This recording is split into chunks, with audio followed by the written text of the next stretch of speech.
In school days, I remember assisting at the great celebration in Cardiff when these martyrs were canonised. It was the 25th of October 1970.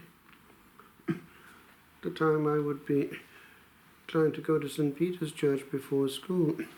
And there were stained glass windows of our local Philip Evans and John Lloyd, martyred not far from the school at Gallows Corner, where the bank now stands. And the stained glass windows have the whole story, including the call when they were playing some kind of homemade tennis in the prison cell. And they simply said, "Could you allow us to finish this game first, please?" And they did. In France, I was given to study the long account of our own martyrs in London. There was an interesting scene in the London Charterhouse when a young monk asked a dying lay brother to come back to him from the beyond if he could after his death, and he did. He was in great glory, but he said that the glory of the prize who had just died was huge, and he warned the other one not to compromise, but he did. I was also given to read the diary in France of Father Gerard, one of the Jesuits who was captured and tortured in the Tower of London. There was a whole underground network under Father Garnet. He was badly tortured, but nevertheless was heroically able to celebrate secretly the sacred mysteries in the Tower of London itself. When staying for a short while at the Venerable English College in Rome, I was moved by the pictures of the martyrs at the first story. There's a whole landing of pictures there,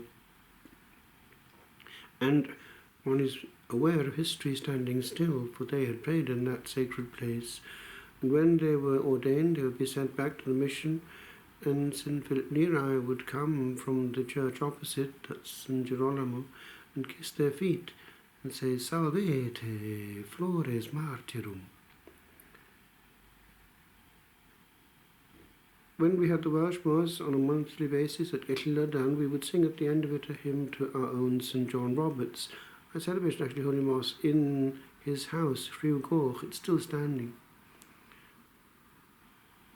He was caught at the altar at the last Gospel and hanged, drawn and quartered on the 10th of December 1610 at Tyburn. We had a major relic of his, but it had to be returned recently to the Curia in Wrexham, and strangely enough it started to disintegrate. He had been very good to us, St. John Roberts. He would always hear us when we invoked him. Powerful. Recently, a few months ago, I was shown the very place where another of our local martyrs, St. John Jones, a Franciscan, was martyred in London. We had one of the churches of our parish dedicated to him. It's now closed. It was the one in Llanberis. He was from Llanogfawr, where St. Beno had been, but also where Maurice Clunog had been. He was superior of the Venerable English College during these penal times. This was our heritage. St. John Roberts was important in maintaining the link between the Benedictines of the pre-Reformation and those afterwards, because it does go on to a tenuous link. And when formed by these monks, I was very much aware of the unbroken link.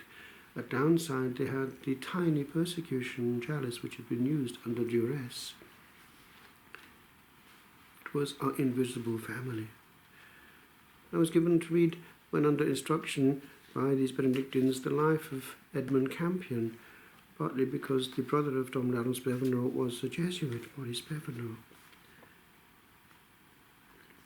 He was put to the rack 3 times.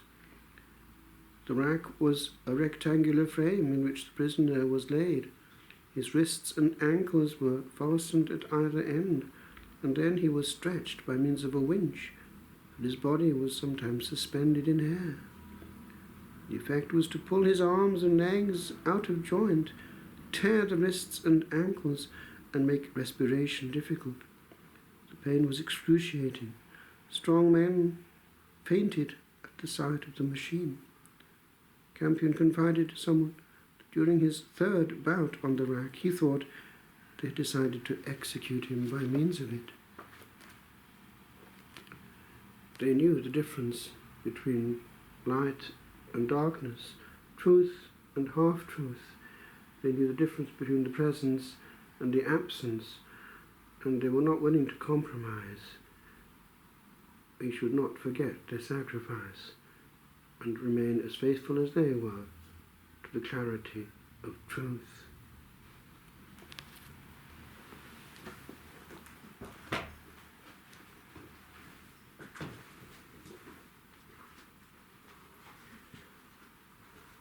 Ova binti rasadin tadani agovihin orvanas govyadi aglovi grimi randon by sarois auden dios dega canari voidrois emanam